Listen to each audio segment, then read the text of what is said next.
guys, once again welcome to our channel, The India Reads. Today we are going to start the summary of our last chapter of economics. It was 9th standard economics, NCERT based, and we have done summary of 3 chapters. Today we are going to start summary of 4th chapter, and the chapter name is Food Security in India. Chapter 4, chapter name is Food Security in India. Today we are going to start summary of this chapter. It is NCERT based. First of all, I want to tell you the meaning of this chapter, Food Security in India. कि क्या होता है food security in India, Bharat में भोजन सुरक्षण. क्या है ये भोजन सुरक्षण?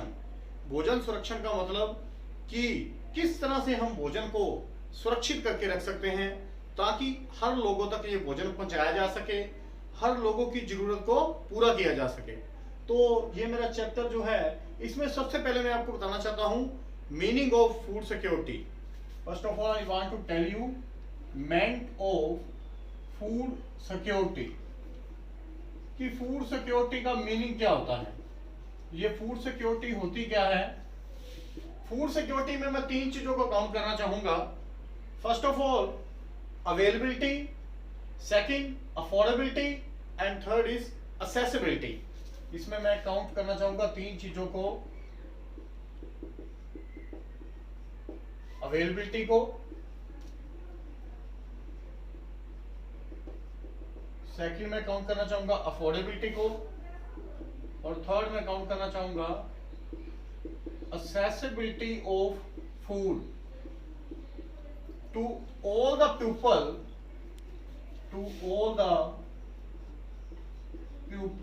Eight all times. तो ये जो मीनिंग है, ये फूड सिक्योरिटी के मीनिंग को जो क्लियर कर रहा है यहाँ पे, कि अवेलेबिलिटी का मतलब उपलब्ध होना, कि हर पर्सन को भोजन मिले. अफोर्डेबिलिटी का मतलब कि हर पर्सन के पास इतना पैसा हो, वो इतना अफोर्ड कर सके कि वो भोजन को परचेज कर सके, फूड ग्रेन्स खरीद सके. एक्सेसिबिलिटी मतलब हर बंदे की पहुंच में हो, चाहे वो पुअर है चाहे वो नॉन पुअर है, हर पर्सन को वो भोजन मिल सके. At to all the people, all the people में वही चीज आ गई, चाहे वो अमीर है चाहे वो गरीब है.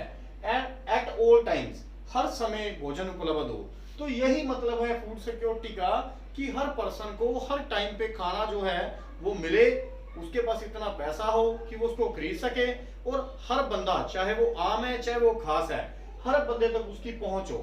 तो ये फूड सिक्योरिटी का ये कंसेप्ट क्यों है, फूड सिक्योरिटी इन इंडिया, ये जरूरी क्यों है फूड सिक्योरिटी, ये मैं आपको बताऊंगा. उससे पहले मैं आपको थोड़ा बताना चाहता हूं कि फूड सिक्योरिटी बहुत ज्यादा जरूरी है, क्योंकि food, you can also say that it is the basic need of all human beings, कि सभी इंसानों की एक बहुमूल्य जरूरत जो है वो क्या है, भोजन है. इसलिए भोजन को अवेलेबल करवाना, भोजन को सुरक्षित करना, ये बहुत ज्यादा एक रेस्पॉन्सिबिलिटी वाला काम है.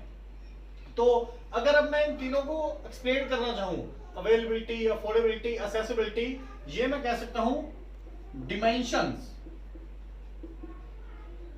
Dimensions of food security. अगर मैं फूड सिक्योरिटी की डायमेंशंस की बात करना चाहूं, तो इसमें मैं 3 चीजों की बात करूंगा. सबसे पहले मैं बात करूंगा इसमें जो मेरे पॉइंट हैं, वन बाय वन मैं उनको एक्सप्लेन करना चाहूंगा. अवेलेबिलिटी, तो अवेलेबिलिटी का मतलब मैंने आपको पहले ही बताया था कि जो अवेलेबल होना चाहिए भोजन हमारे देश में ही, तो इसको आप क्या कह सकते हो, फूड प्रोडक्शन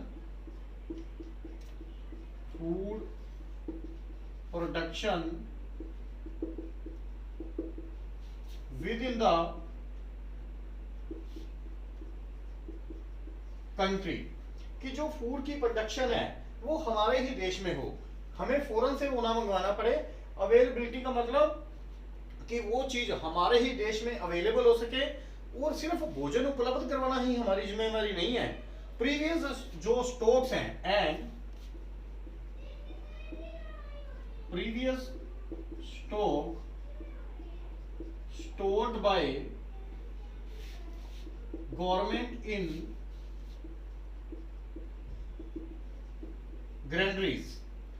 अब मैंने आपको ये तो बता दिया कि जो फूड की प्रोडक्शन है वो हमारे ही देश में हो, तभी हम इसकी अवेलेबिलिटी को यकीनी बना सकेंगे।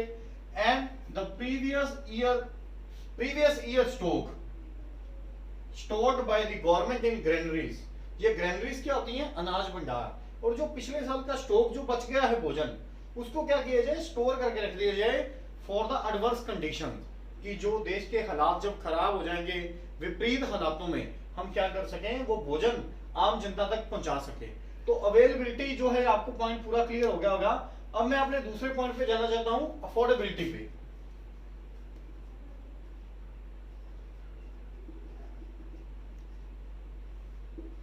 अब अफोर्डेबल का मतलब क्या होता है? कि हर पर्सन के पास इतना पैसा हो कि वो उसको परचेज कर सके। तो इसमें मैं क्या कहना चाहूंगा, an individual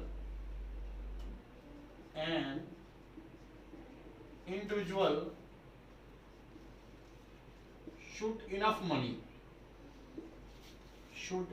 money to buy or purchase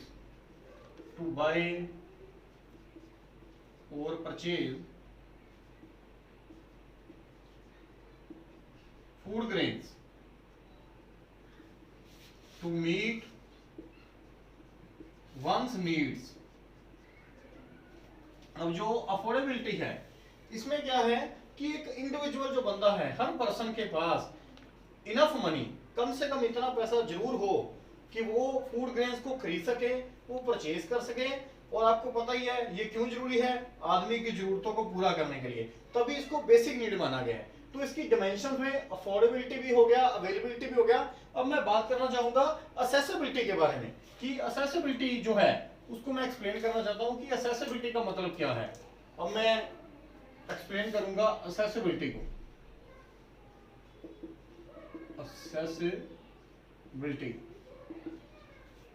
accessibility का मतलब कि हर पर्सन के पास वो भोजन पहुंच सके। तो इसका मतलब क्या है?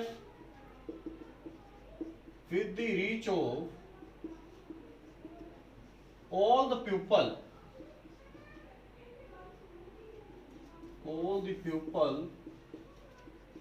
in the country, कि वो जो भोजन है with the reach of all the people in the country, वो देश के सारे लोगों की पहुंच में हो।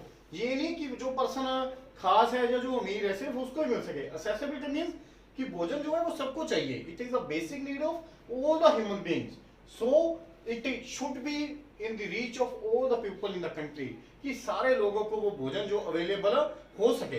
तो अब मैं बात कर रहा हूं कि हमारा जो चैप्टर है, चैप्टर का नाम है फूड सिक्योरिटी इन इंडिया।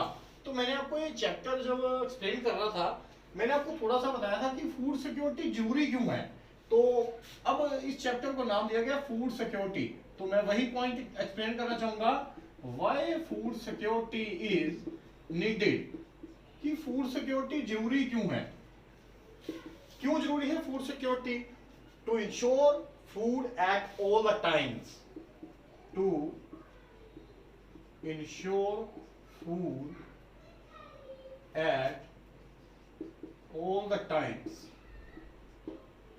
अब ये क्या है कि सभी लोगों को भोजन मिले eight all the times, her time पे अवेलेबल हो।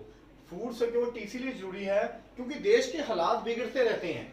आपने नेचुरल कैलामिटीज के बारे में, नेचुरल डिजास्टर्स के बारे में सुना होगा, जिसमें अर्थक्वेक आ जाते हैं, फ्लड आ जाते हैं, फेमाइंस आ जाते हैं। तो कुछ देश के हालात ऐसे बन जाते हैं जिसमें भोजन उपलब्ध नहीं हो सकता। तो इसीलिए फूड सिक्योरिटी बहुत ज्यादा जरूरी है। फूड को सिक्योर करके रखा जाए ताकि आप हर पर्सन को वो भोजन उपलब्ध करवा सको एट ऑल द टाइम। देश के हालात चाहे अच्छे हैं, चाहे एडवर्स कंडीशन है, चाहे गुड कंडीशंस हैं, तो हर पर्सन को वो भोजन उपलब्ध जरूर हो। तो इसीलिए जो आर्टिकल 21 है हमारे कॉन्स्टिट्यूशन में है, आर्टिकल 21 राइट टू लाइफ के अंडर एक है right to food and shelter. इसके अंडर एक मैंने आपको बताया है right to food and shelter. तो एक हमारा आर्टिकल 21 जो है, जो राइट टू लाइफ के अंदर आता है, ये उसमें भी ये बात कही गई है कि right to food and shelter, कि हर पर्सन को भोजन मिलना चाहिए, ये उसका एक अधिकार है, उसका हक है। एंड शेल्टर, एंड उसके पास रहने के लिए एक मकान, एक जगह होनी चाहिए जहां पर वो गुजारा कर सके। तो हमारी कॉन्स्टिट्यूशन, हमारी गवर्नमेंट्स बहुत ज्यादा एफर्ट्स कर रही हैं इस भोजन की कमी को कैसे पूरा किया जाए। तो इस तरह की प्रॉब्लम जो है जब देश में आती है, कोई नेचुरल कैलेमिटीज आती है या कोई और प्रॉब्लम आती है, तो हम क्या करते हैं, इनसिक्योर फील करते हैं, अपने आप को इनसिक्योर ऑफ फूड। तो ये इनसिक्योरिटी ऑफ फूड जो मैंने अभी एक्सप्लेन किया वो भी मैं बताना चाहता हूं कि इनसिक्योरिटी ऑफ फूड होता क्यों है। इनसिक्योरिटी ऑफ फूड मैंने आपको जैसे कि पहले ही बता दिया, मैंने रीजन आपको बता दी है इसके already, due to natural calamities और डिसास्टर्स सच एज, इसमें बहुत सी एग्जांपल्स आ सकती हैं। इसमें आप अर्थक्वेक, कोई भूकंप आ गया जगह पे, किसी पे भूचाल आ गया, ठीक है, या फेमाइन, या कोई फ्लड जिसको हड़ आना कहते हैं, बाढ़ आना कहते हैं। जब इस तरह की कंडीशन हो जाती हैं तो हम इनसिक्योरिटी ऑफ फूड, भोजन की इनसिक्योरिटी को फील करते हैं। तो ये नेचुरल कैलामिटीज और डिसास्टर जो हैं, जैसे कहीं भूकंप आ गया, इसकी अब प्रॉब्लम क्या आती है। मान लो किसी जगह पे कोई भूकंप आ गया या फ्लड आ गए, वहां के लोगों को क्या करना पड़ेगा, या तो अपने घर पर छोड़कर वहां से जाना पड़ेगा, या उनके घर पर क्या हो जाएंगे, डिस्ट्रॉयड हो जाएंगे, तबाह हो जाएंगे। तो फिर उन लोगों को कोई प्रॉपर रोजगार नहीं मिल पाएगा, जो टेम्परेरी बेसिस पर काम कर रहे थे, या जो कैजुअल लेबर में आते थे, या डेली बेसिस में आते थे। फिर उनको क्या होगा, उनकी इनकम बंद हो जाएगी। इनकम बंद होने के कारण उनको जो फूड है वो नहीं मिल पाएगा। फिर वो किस कैटेगरी में आ जाएंगे, इनसिक्योरिटी ऑफ फूड पीपल। कि insecurity of food people means वो उस कैटेगरी में आ जाएंगे जिनको भोजन उपलब्ध नहीं हो रहा, वो अपने आप को इनसिक्योर फील करने लगेंगे। तो इसीलिए गवर्नमेंट ने जो है काफी एफर्ट्स किए हैं, डिस्कस करेंगे हम आगे चलकर। इसीलिए ये एक काफी इंपॉर्टेंट कंसेप्ट बन जाता है कि फूड सिक्योरिटी करना क्यों जरूरी है, क्यों फूड को सिक्योर रखा जाए कि हमें ये प्रॉब्लम फेस ना करनी पड़े। क्योंकि ये जो नेचुरल डिसास्टर्स होते हैं ये हमारे हाथ में नहीं है। तो ऐसे ही मैं आपको एक प्लेसिस का एक फेमाइन के बारे में बताना चाहूंगा। That was a most devastating famine. Most devastating मतलब बहुत खतरनाक, बहुत भयानक आप कह सकते हो। इस फेमाइन को आज भी याद किया जाता है, मोस्ट डिवास्टेटिंग फेमाइन। इसको फेमाइन ऑफ बंगाल के नाम से जाना जाता है, famine of Bengal, famine of Bengal के नाम से जाना जाता है।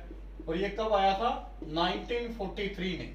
और ये एक इतना भयानक आप कह सकते हो फेमाइन था, इतना भयानक सोका पड़ गया कि इसमें बहुत से लोग जो थे जिनके घर तबाह हो गए थे, और near about 30 lakh people killed, near about 30 lakh people killed.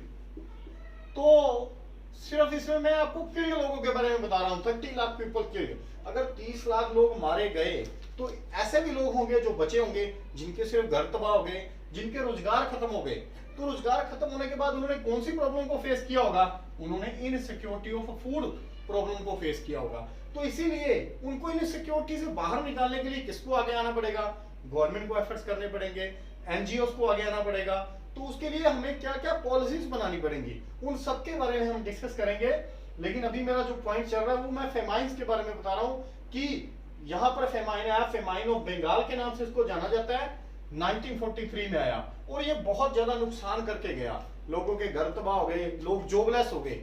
Jobless होने के बाद क्या होता है, जो कैजुअल लेबर थी, जो डेली बेस वर्कर थे, उनको क्या हुआ, उनकी रोजी रोटी मिलनी उनको बंद हो गई, रोजगार मिलना बंद हो गया। और रोजगार ना मिलने के कारण उनको क्या है, फूड मिलना भी बंद हो गया, जो कि उनकी बेसिक नीड थी। और भोजन ना मिलने के कारण वो किस कैटेगरी में आ गए, इनसिक्योर पॉपुलेशन की कैटेगरी में आ गए। इसीलिए मैं चाहता हूं आपको बताना कि इनसिक्योरिटी एक बड़ा गंभीर क्रिटिकल मुद्दा है, और किस तरह से हमने इनसिक्योरिटी से बाहर आना है, किस तरह से हमने अपने आप को सिक्योर कैटेगरी में लेके आना है। तो ऐसी, जैसे मैं फेमाइन्स के बारे में आपको बता रहा था, तो ऐसी उड़ीसा में 2 जगह है जिनके मैं आपको नेम जरूर बताना चाहूंगा, जहां पर अक्सर इस तरह की कंडीशंस बनी रहती हैं। उसमें 2 जगह के नाम हैं, कलहांडी एंड काशीपुर इन उड़ीसा। यहां पे क्या है, अक्सर इन नेचुरल डिसास्टर्स और कैलामिटीज, फेमाइन्स लाइक कंडीशन जो है यहाँ पर बनी रहती हैं। तो ये एक जानी जाती हैं इस तरह की कंडीशंस के लिए कि यहाँ पर क्या नेचुरल डिसास्टर बहुत ज्यादा आते हैं। अब अगर वहां पे नेचुरल डिसास्टर्स आते हैं तो उड़ीसा के लोग ये प्रॉब्लम भी फेस करते होंगे फूड इनसिक्योरिटी की, क्योंकि वहां पे उनका रोजगार कामकाज बंद हो जाते हैं, लोगों को रोजगार मिलना खत्म हो जाता है, लोगों के घर तबाह हो जाते हैं। तो इस प्रॉब्लम से जूझते हैं उड़ीसा के लोग, स्पेशली उड़ीसा के लोग। वैसे तो सारी दुनिया, सारा मैं कह सकता हूँ इंडिया इससे जूझता है, लेकिन इस प्रॉब्लम को सॉर्ट आउट भी तो फिर करना पड़ेगा। तो इसमें मैं एक अलग कैटेगरीज बनाना चाहूंगा जो सबसे ज्यादा अफेक्टेड पीपल है। वैसे तो क्या है, जब इस तरह की कंडीशंस होती है तो ऑलमोस्ट सारे लोग ही बैडली इफेक्टेड पीपल में आते हैं, लेकिन इसकी मैं आपको 2 या 3 एग्जांपल देकर समझाना चाहूंगा कि कौन कौन से लोग जो हैं वो बैडली अफेक्टेड पीपल होते हैं, जिनको इनसिक्योर कैटेगरी में माना जाता है। बैडली अफेक्टेड पीपल, तो सबसे ज्यादा जो प्रभावित लोग हैं, जिनको सबसे ज्यादा नुकसान होता है, वो इसमें आ जाते हैं। एक तो लैंडलेस पीपल। लैंडलेस पीपल का मतलब जमीन रहित लोग, जिनके पास अपनी कोई जमीन नहीं है। दूसरी कैटेगरीज में बनाना चाहूंगा ट्रेडिशनल आर्टिसंस की, जो प्राचीन कारीगर हैं, जो छोटे मोटे कामों में लगे हुए हैं। और थर्ड कैटेगरी में आएंगे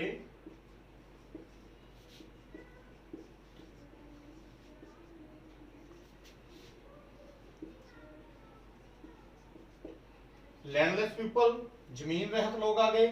ट्रेडिशनल आर्टिसन में छोटे मोटे कारीगर आ गए जो पुराने काम से जुड़े हुए हैं।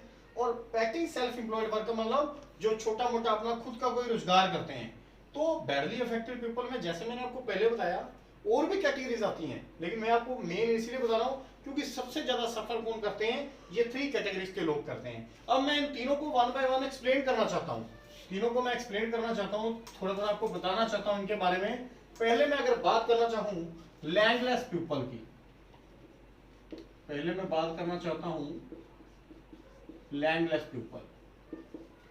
Before explaining my concept, I want to tell you something about landless people. Who are the landless people? The people who are not having any piece of land. They are known as, they are regarded as landless people. जिनके पास अपनी खुद की कोई जमीन नहीं होती, उनको जमीन रहित लोग बोला जाता है। ये सबसे ज्यादा इनसिक्योरिटी फूड की क्यों फेस करते हैं, क्योंकि इनके पास जमीन नहीं होती। इनका जो डेली बेसिस पे काम करते हैं किसी एग्रीकल्चर फील्ड में, किसी इंडस्ट्री में, या डेली बेसिस के कोई और काम करते हैं। जब इस तरह के नेचुरल डिसास्टर्स आते हैं तो इन लोगों को काम कर मिलना क्या हो जाता है, बंद हो जाता है। And they face the problem of insecurity of food at the most.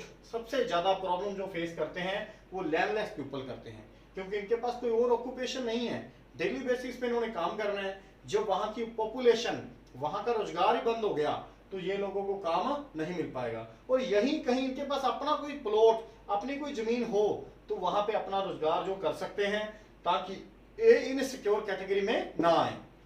तो दूसरे जो लोग थे ट्रेडिशनल आर्टिसंस के बारे में मैं एक्सप्लेन करूंगा। ये traditional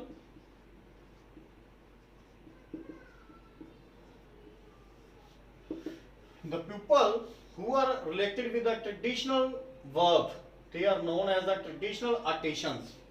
They have the skill to do any work with their own hands. वो क्या करते हैं, अपने हाथों से मेहनत मजदूरी करके कोई छोटा मोटा काम करते हैं। प्राचीन, जैसे पुराने टाइम में मैं घुमियार की बात करूं, एक घुमियार क्या करता है, वो बर्तन बनाने का काम करता था, है ना। तो वो ट्रेडिशनल आर्टिसन में आ जाते हैं। तो जब कोई नेचुरल डिसास्टर्स आते हैं, उन लोगों को भी क्या है, उनका भी कामकाज रुक जाता है। They suffer the most from the insecure food population. वो किस कैटेगरी में आ जाते हैं, इनसिक्योर फूड पॉपुलेशन की कैटेगरी में आ जाते हैं। उनको अपना पेट भर जो है खाना भी नहीं मिल पाता, और अगर पेट भर खाना नहीं मिल रहा इसका मतलब वो फूड सिक्योरिटी पॉपुलेशन में नहीं आते। वो किस कैटेगरी में आ रहे हैं, इनसिक्योर फूड पॉपुलेशन की कैटेगरी में। और जो मेरा थर्ड पॉइंट है पैटी सेल्फ एम्प्लॉयड वर्कर्स। अब मैं इसको एक्सप्लेन करना चाहूंगा। Petty self employed workers. Who are the petty self-employed workers? The people who are engaged in small scale production. Like कोई छोटे पद्धर पे कोई काम कर रहा है, किसी ने विलन में कोई तेल निकालने की मशीन लगाई है, किसी ने कोई कपड़ा हाथ से बुनने का काम शुरू किया हुआ है, जो स्मॉल स्केल पर अपना खुद का रोजगार चलाते हैं।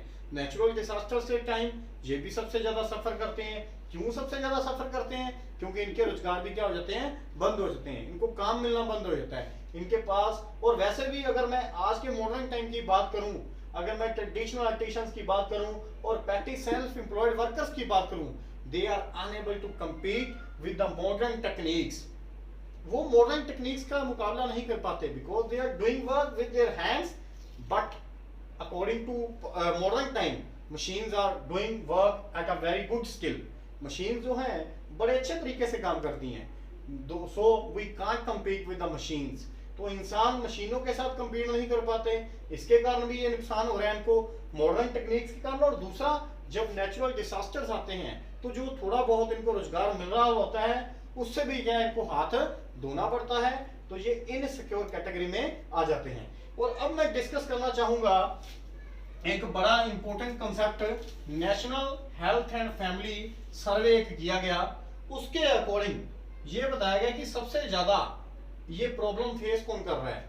सबसे ज्यादा ये प्रॉब्लम जो फेस कर रहा है वो प्रेग्नेंट कर रही हैं जो लेडीज हैं, nursing mother and the children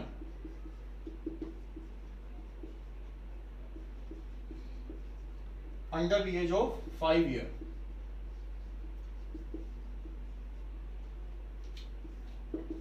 तो सबसे ज्यादा ये जो प्रॉब्लम फेस कर रहा है वो क्या, कौन कौन कर रहा है? Pregnant ladies, nursing mother and the children under the age of 5 year.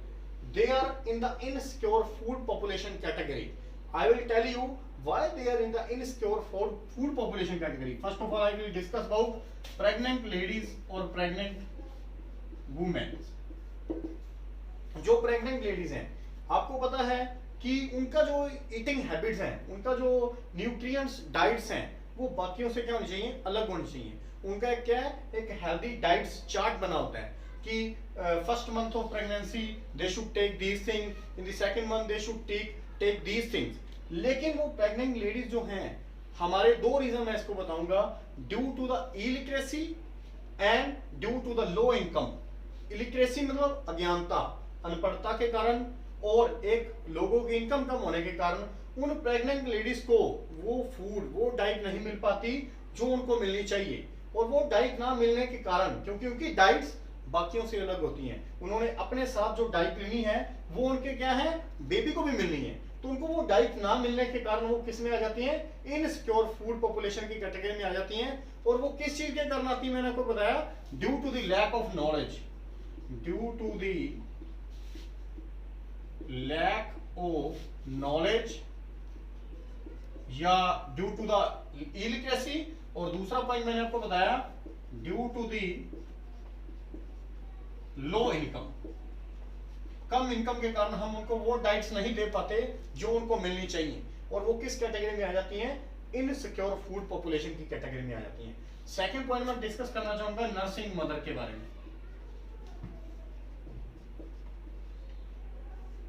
Nursing mother's क्या होती हैं, जो जिनके बच्चे छोटे हैं, जो अपने बच्चों का पालन पोषण करती हैं।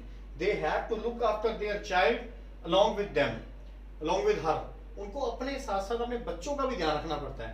और कई बार क्या होता है कि वो बच्चों की डाइट पे तो पूरा फोकस कर पाती हैं, but they are unable to get the good diet due to the busy schedule, due to the hectic schedule. तो उनको वो डाइट नहीं मिल पाती जो उनको मिलनी चाहिए, तो वो भी किस कैटेगरी में आ जाती है, इनसिक्योर फूड पॉपुलेशन। क्योंकि एक सर्वे किया गया है, उसमें ना उन्होंने एक डाइट चार्ट बनाया, उसमें उन्होंने कैलोरीज बताई कि जो रूरल एरिया के लोग हैं उनको इतनी कैलोरीज का भोजन मिलना चाहिए, अर्बन एरियाज के लोगों को मिनिमम इतनी कैलोरीज का भोजन मिलना चाहिए, अदरवाइज वो किस में आ जाते हैं, वो बीपीएल में चले जाते हैं, बिलो पॉवर्टी लाइन। और जो पर्सन बीपीएल में चला गया, they are unable to get the sufficient food, उनको वो सफिशिएंट फूड डाइट नहीं मिल पाएगी जो उनको मिलनी चाहिए। और थर्ड जो मेरा पॉइंट है, मैं बात करूंगा चिल्ड्रन की, जो बिलो 5 ईयर एज हैं, उन बच्चों के बारे में बात करूंगा जिनकी एज क्या है, 5 ईयर से कम है। Children under the age of 5 year, उन बच्चों की बात करते हैं जिनकी एज 5 ईयर से कम है, वो क्यों प्रॉब्लम ये फेस करते हैं? एक्चुअली जो बच्चे होते हैं, छोटे बच्चे, उनको नहीं पता होता कि उनकी ईटिंग हैबिट्स कैसी होनी चाहिए, उनको कौन सी डाइट लेनी चाहिए। कई बार क्या होता है कि उनको वो पेरेंट्स की नेग्लिजेंसी कह सकते हो, due to the negligency of parents और due to the busy schedule of the parents, they are unable to get the sufficient food, उनको वो भोजन नहीं मिल पाता, they are unable to get the good quality and quantity of food, उनको वो अच्छी क्वालिटी का और वो क्वांटिटी नहीं मिल पाती जितनी उनको मिलनी चाहिए, और वो भोजन की वो क्वांटिटी ना मिलने के कारण वो भी किस में आ जाते हैं? फूड इनसिक्योर पॉपुलेशन में आ जाते हैं। तो मेरा ये जो एक्सप्लेन मैं कर रहा था पॉइंटर, मेरा ये एक्सप्लेन करने का मोटिव क्या था, मैंने आपको पहले भी बताया था कि एक सर्वे किया गया है according to national health and family survey, according to national health and family survey. ये कब किया गया? 1998 1999। NHFS, इसका मतलब क्या है? नेशनल हेल्थ एंड फैमिली सर्वे। अब ये देखो नाम से क्लियर हो रहा है, नेशनल हेल्थ एंड फैमिली सर्वे, कि हेल्थ को लेकर अलग अलग फैमिलीज का एक सर्वे किया गया 1998 एंड 1999 में। तो अप्रोक्सीमेटली जो मैंने आपको केस बताया है, pregnant ladies, nursing mother and children under the age of 5 year, near about approximately 11 crore people, या कह सकते हैं 11 crore population was involved in this situation, कि 11 करोड़ लगभग पॉपुलेशन ऐसी थी जिसमें सिर्फ प्रेग्नेंट लेडीज थी, नर्सिंग मदर्स थी और children under the age of 5 years. तो national health and family survey में 11 करोड़ पॉपुलेशन ऐसी पाई गई जो कि इस तरह की सिचुएशन में इन्वॉल्व थी, जिनको फूड सिक्योरिटी की कैटेगरी में काउंट नहीं किया जाता था, जिनको फूड की वो क्वालिटी एंड क्वांटिटी नहीं मिल पाती थी विच दे शुड गिव, जो उनको मिलनी चाहिए। तो ये नेशनल हेल्थ एंड फैमिली सर्वे बहुत ज्यादा एक इंपॉर्टेंट कंसेप्ट है, क्योंकि नेशनल हेल्थ एंड फैमिली सर्वे के अकॉर्डिंग हमें पता चलता है कि हमारी जो कंट्री है वो डेवलपिंग में कैटेगरी में है, वो डेवलप्ड में है या अंडर डेवलप्ड कैटेगरीज में है। इसीलिए ये सर्वे जो है ये बहुत ज्यादा क्या है, एक इंपॉर्टेंट रोल अदा करता है। तो ये मेरा जो पॉइंट था नेशनल हेल्थ एंड फैमिली सर्वे। इसके बाद मैं आपको क्या बताना चाहता हूं कि अगर मैंने आपको बता दिया कि यहाँ के लोग, पॉपुलेशन यहाँ की ज्यादा है, यहाँ की कम है, यहाँ के लोगों को भोजन नहीं मिल पाता या यहाँ के लोगों को भोजन बढ़िया मिल रहा है, तो मैं वही डिस्कस करने जा रहा हूँ कि लार्जेस्ट नंबर ऑफ पॉपुलेशन जो है, जिसको हम इनसिक्योर पॉपुलेशन कहते हैं, वो कौन सी कंट्रीज की, कौन से मैं कहता हूं स्टेट की हो सकती है? Largest number of food insecure people, largest number of food insecure people, सबसे ज्यादा जो इनसिक्योर माने जाते हैं लोग, वो कहां कहां के हैं? वो एक तो मैं बात करना चाहूंगा बिहार की, एक मैं बात करना चाहूंगा यूपी की, West Bengal, Jharkhand,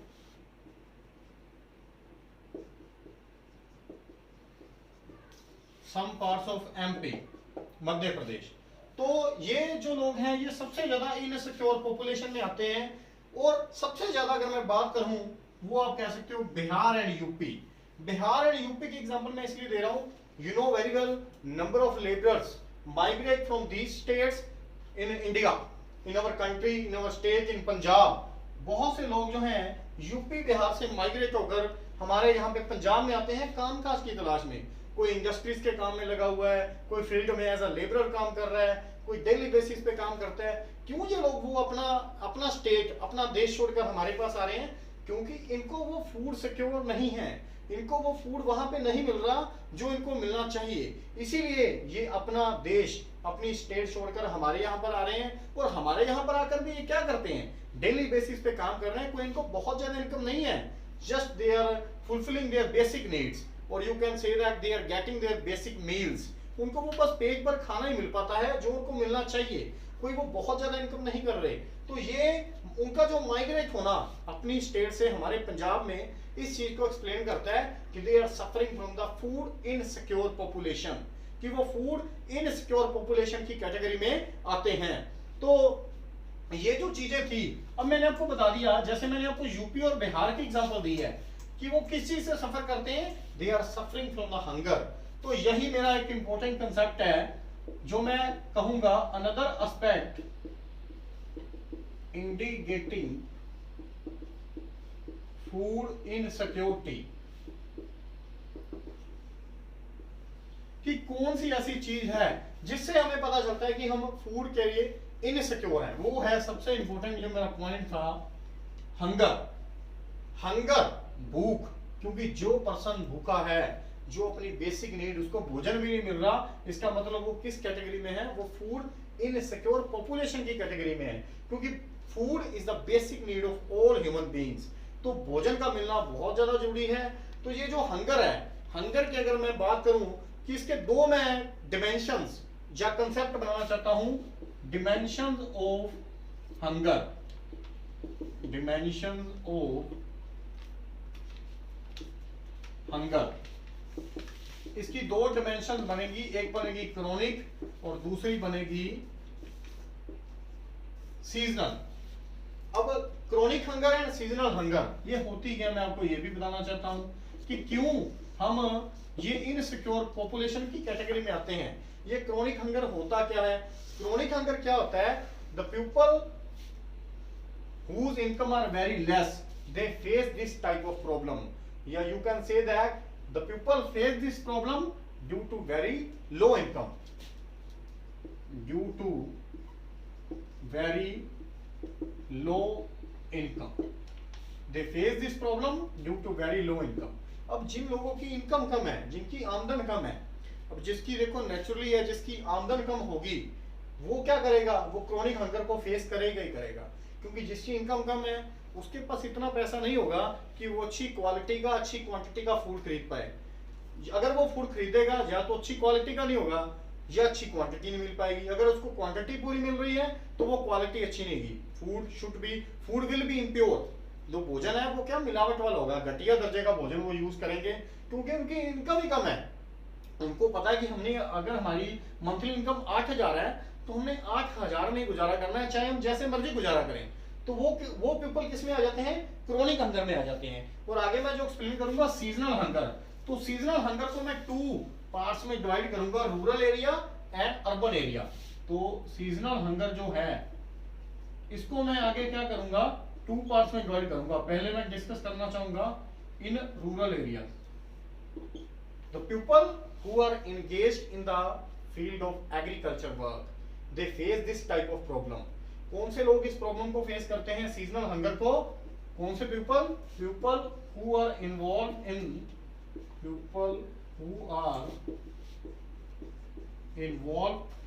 in agriculture। Why they face this type of problem? जो विलेज के लोग हैं वो सीजनल हंगर को क्यों फेस करते हैं? मैंने आपको बता दिया कि जो लोग एग्रीकल्चर के काम में लगे होते हैं, क्यों वो ये सीजनल हंगर को फील करते हैं? You know, more than 70% peoples are busy in the field of agriculture. 70% से ज्यादा लोग एग्रीकल्चर का काम करते हैं। वो इस प्रॉब्लम को क्यों फेस करते हैं? You know very well, agriculture is a seasonal occupation और profession. You have to just produce 2 crops in a year and rest of the time you have to remain free। कि साल में सिर्फ 2 ही फसलें आप उगाते हो, wheat and rice, और बाकी साल आपको क्या करना पड़ता है, आपको फ्री रहना पड़ता है। और जिस टाइम पे आप फ्री रहते हो उस टाइम पे आपकी इनकम का लेवल इतना ज्यादा नीचे चला जाता है कि उस टाइम पे आप किस चीज को फील करते हो, आप फूड की इनसिक्योरिटी को फील करते हो। आपको फील होता है कि अगर हमारी इनकम ऐसे ही लेवल गिरता गया तो हम किस कैटेगरी में आ जाएंगे, फूड इनसिक्योर पॉपुलेशन की कैटेगरी में आ जाएंगे। तो रूरल एरिया के लोग इस प्रॉब्लम को फेस इसलिए करते हैं क्योंकि एग्रीकल्चर एक सीजनल ऑक्यूपेशन है। और अर्बन एरिया के लोग ये प्रॉब्लम क्यों फेस करते हैं? रूरल एरिया के तो मैं समझ गया, आपको बता दिया। तो अर्बन एरियाज के लोग ये प्रॉब्लम फेस करते हैं, वो आप लिख लो, due to the casual labour.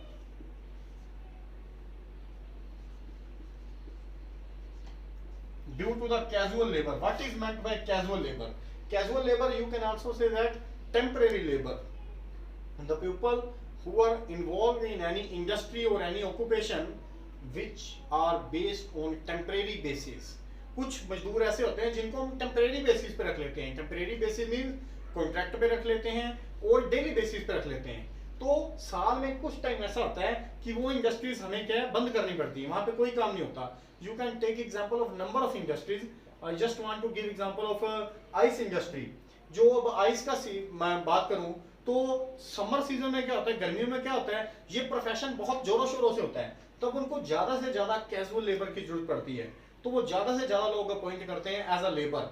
लेकिन सर्दियों में आके क्या होता है, जब इसका प्रोडक्शन जब इसकी डिमांड कम हो जाती है, इसकी बिक्री कम हो जाती है, तब उनको कैजुअल लेबर, मान लो उनके पास 500 बंदा है तो सिर्फ 50 या 100 लोगों से उनका काम चल जाता है. तब 300 या 400 बंदा ऐसा होता है जिसको जॉब से क्या निकाल दिया जाता है. तो जब वो जॉब से निकाल दिया जाता है तो वो कैजुअल लेबर, उनके पास और तो कोई रोजगार नहीं है, तो उस टाइम पे उनकी इनकम खत्म हो जाएगी. इनकम खत्म करने के कारण क्या होगा, वो फूड इनसिक्योर पॉपुलेशन में चले जाएंगे. तब वो इस प्रॉब्लम को फेस करेंगे कि हम क्या करें, कि हम क्या रोजगार करें कि हम अपने आप को फूड सिक्योर कैटेगरी में लेके आ सकें. तो ये एक मुद्दा था क्रोनिक एंड सीजनल हंगर का. और हंगर मींस गरीबी और भूखमरी के कारण ही ये लोग जो हैं फूड इनसिक्योर पॉपुलेशन में चले जाते हैं.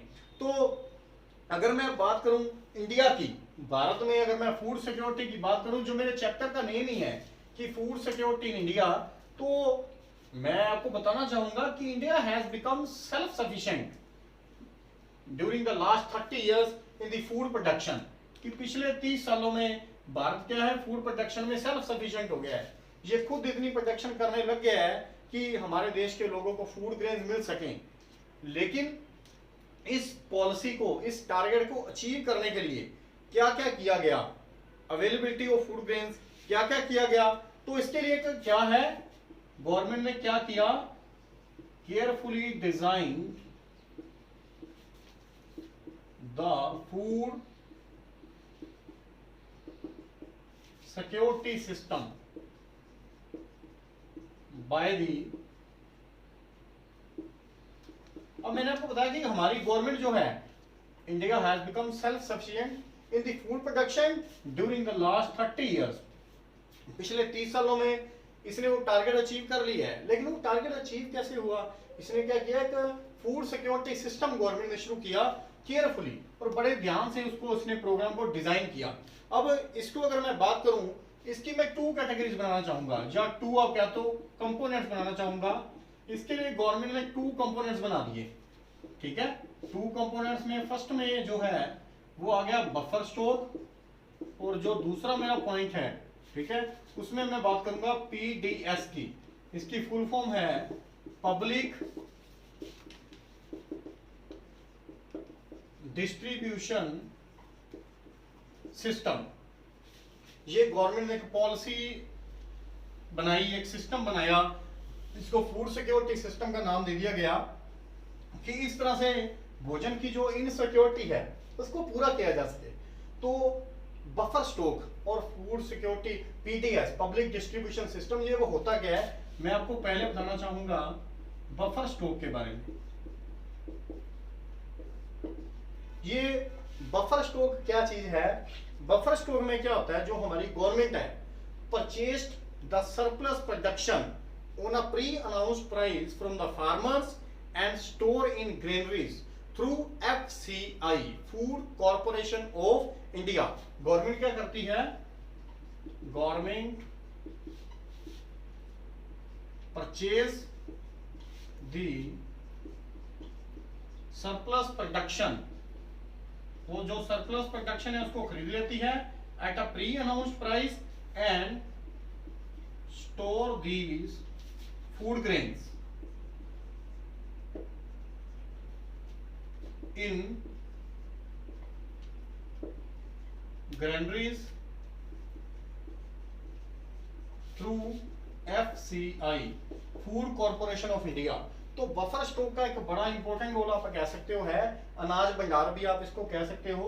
इसमें गवर्नमेंट क्या करती है, गवर्नमेंट को पता है कि देश में एडवर्स कंडीशन चलती रहती हैं, नेचुरल डिजास्टर्स आते रहते हैं, या कभी देश में आ सकते हो ग्रेट डिप्रेशन, महामंदी भी आ सकती है. जब लोगों के पास पैसा नहीं है तो गवर्नमेंट जो फालतू प्रोडक्शन होती है किसानों की उसको खरीद लेती है at a pre announce price. ये प्री अनाउंस प्राइस क्या होता है?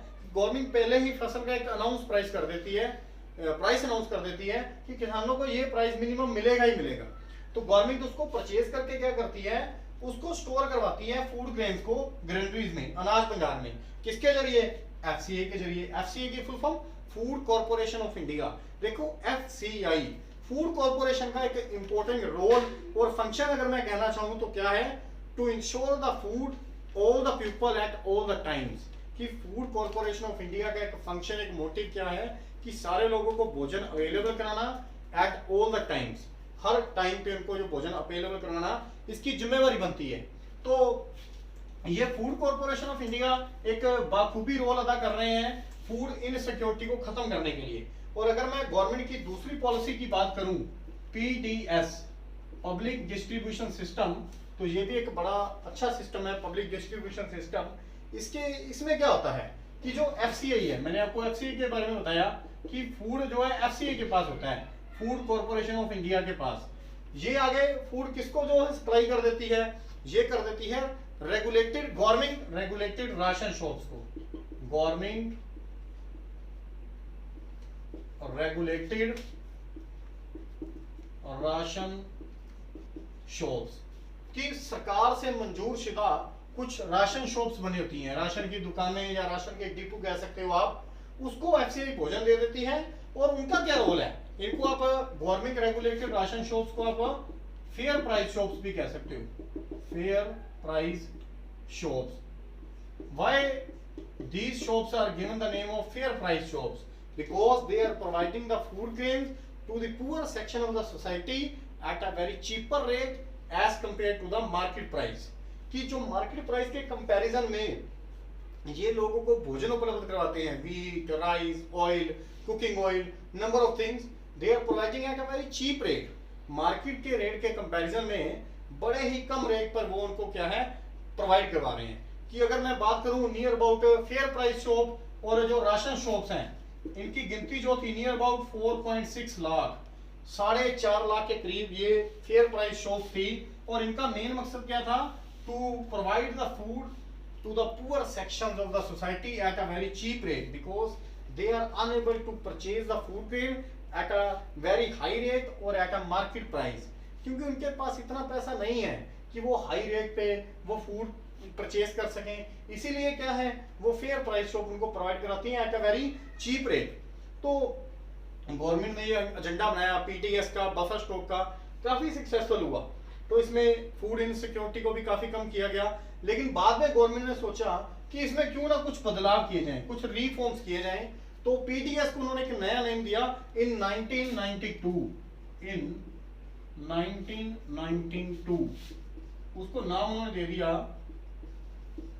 Revamped PDS. रीवैम्प्ड पीडीएस का मतलब रीवैम्प्ड पब्लिक डिस्ट्रीब्यूशन सिस्टम। ये उसी पब्लिक डिस्ट्रीब्यूशन सिस्टम की तरह ही था। ये कौन से एरिया के लिए शुरू किया गया? For the remote and backward area. ये रिमोट एंड बैकवर्ड एरिया कौन सा होता है? वहां वही रिमोट और बैकवर्ड एरिया होता है द पुअर पीपल और द स्लम्स एरिया, जहां पे गरीब झुग्गियां झोपड़ियां वाले लोग रहते हैं, जो एरिया बाकी एरियो से सबसे ज्यादा बैकवर्ड माना जाता है अकॉर्डिंग टू द सर्वे।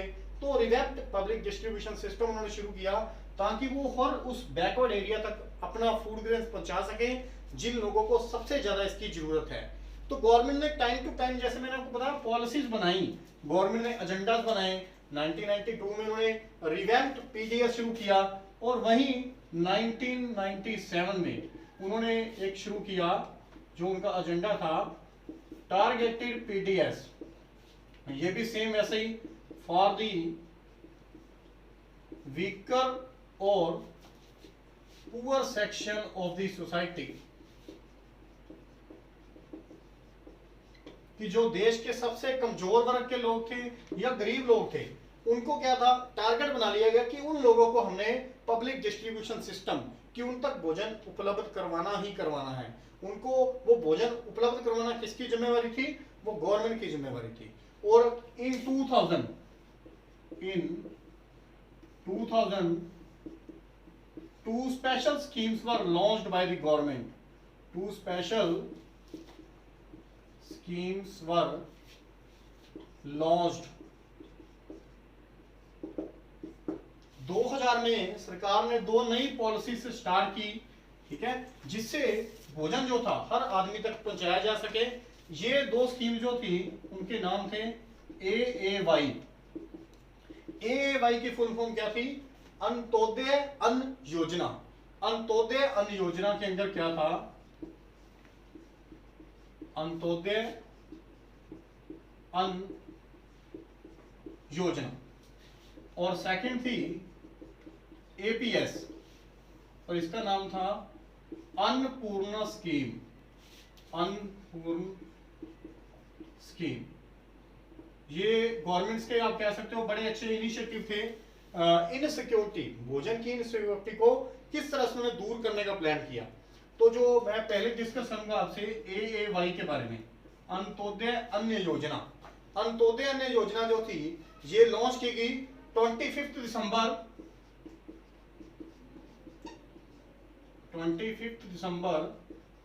2000, 25 दिसंबर 2000 को ये जो पॉलिसी थी इसको लॉन्च किया गया।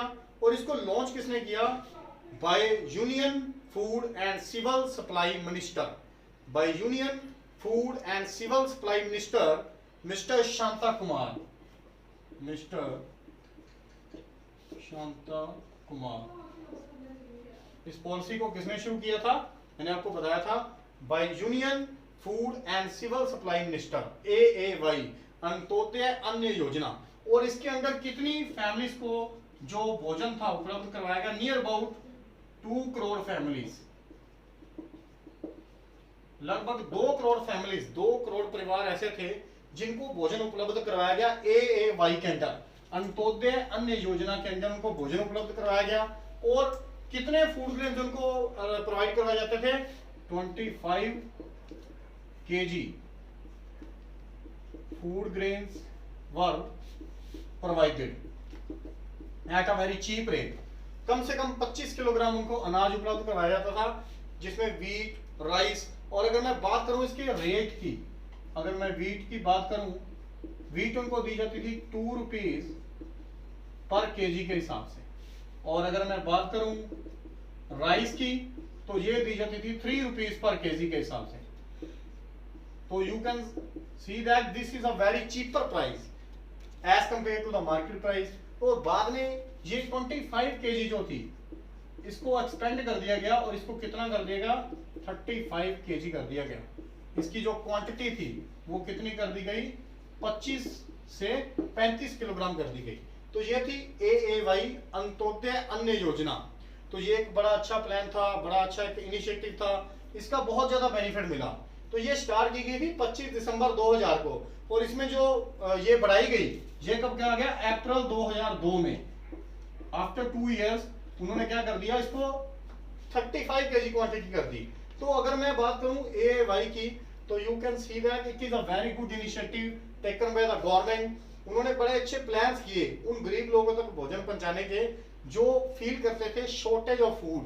तो दूसरा जो पॉइंट था APS, अन्नपूर्णा स्कीम।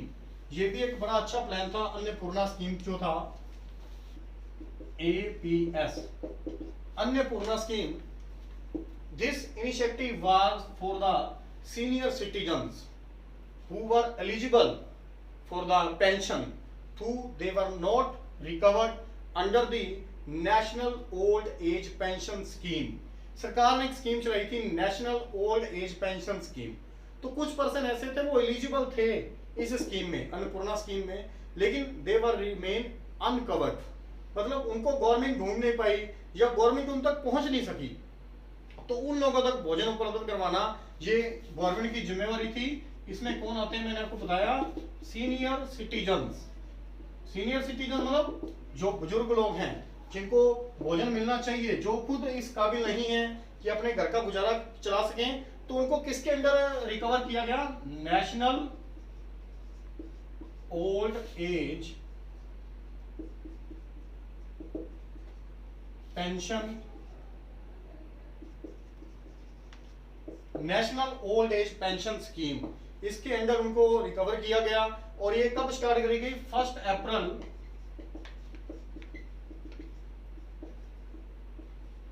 ये पॉलिसी जो थी स्टार्ट कब करेगी? 1 अप्रैल 2000 को इसको स्टार्ट करा गया।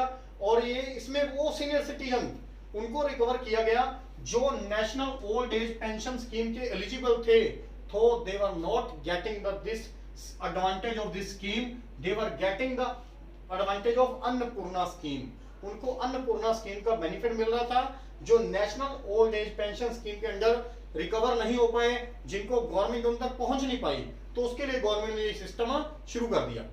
तो यहां तक आपने ग्रेट एफर्ट्स देखे गवर्नमेंट के। और सबसे अगर मैं बात करूं ग्रेट एफर्ट्स में, इसके बाद गवर्नमेंट ने एक और एफर्ट किया, वो था cooperative societies, role of cooperative societies in food security, role of cooperative societies, role of cooperative societies. And before starting my point, I want to discuss about cooperative societies. What are the cooperative societies? Cooperative societies are run by the weaker section of the society for the upliftment, for the betterment of the weaker section of the society. ये किसके लिए बनाई गई? जो cooperative society थी, for the upliftment, for the upliftment of the for the upliftment of the weaker section of the society। जो weaker section है उसकी upliftment के लिए, कि उसको किस तरह से बाकी लोगों के बराबर लेके आया जा सके, उसका किस तरह से विकास किया जा सके। तो कोऑपरेटिव सोसाइटी का रोल बड़ा इंपॉर्टेंट है, क्योंकि फूड सिक्योरिटी की प्रॉब्लम जो है वो इनसिक्योरिटी की प्रॉब्लम ज्यादातर कौन फेस करता है? Weaker section of the society. अगर वीकर सेक्शन की अपलिफ्टमेंट हो गई, इसका मतलब हमारी कंट्री, हमारा देश वो फूड सिक्योर कैटेगरी में आ सकता है। तो फंक्शन इसका क्या है मैंने आपको पहले बता दिया। ये क्या करती है, फंक्शन क्या करती है, ये इसका जो अगर मैं काम करूं, इसके काम की बात करूं, इसका काम क्या है? Set up shops, set up shops to sell low price goods, set up shop to sell low price goods.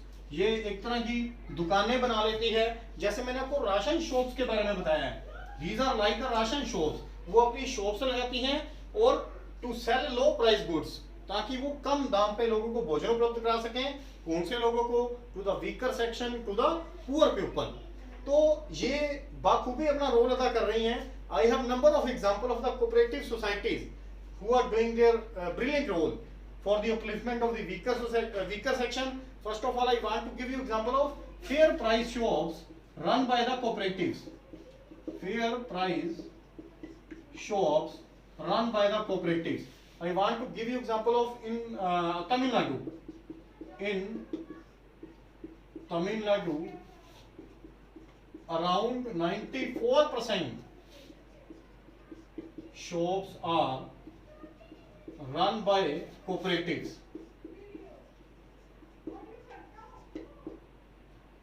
94% shops are run by the cooperatives।